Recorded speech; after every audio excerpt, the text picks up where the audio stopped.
Nous sommes au centre d'opération martien du CNES de Toulouse, le FIMOC. C'est d'ici que sont pilotés les deux instruments principaux de Curiosity, la ChemCam et SAM, dont la mission est d'analyser les molécules.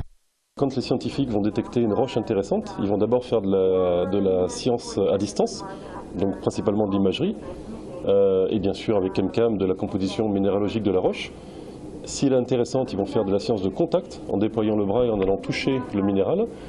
Et seulement en troisième position, si vraiment la roche est intéressante, on va forer ou prélever du sol martien par grattage et le livrer dans SAM. SAM a plutôt bien travaillé depuis le début de la mission. Grâce à lui, notamment, on a confirmé la présence de perchlorate sur Mars. Ça n'est pas un signe de vie, mais plutôt d'une activité chimique en présence d'eau. À côté, la salle d'opération de la ChemCam, le laser qui permet de faire une analyse à distance de la roche. Là aussi, on est en communication live avec les Américains.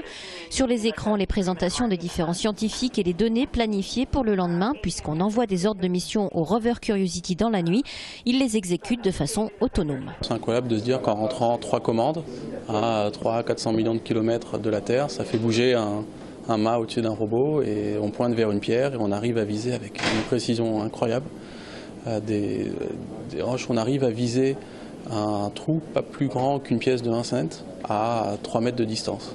Le rover Curiosity a atterri sur Mars en août dernier. Il a parcouru 600 mètres à ce jour et nous a permis d'apprendre qu'il y a un jour eu de l'eau sur Mars et surtout des conditions favorables à l'habitabilité. Curiosity va-t-il trouver des molécules organiques sur Mars? Le monde entier attend cela. Ce serait une révolution, un véritable bouleversement philosophique de la vie de certains scientifiques.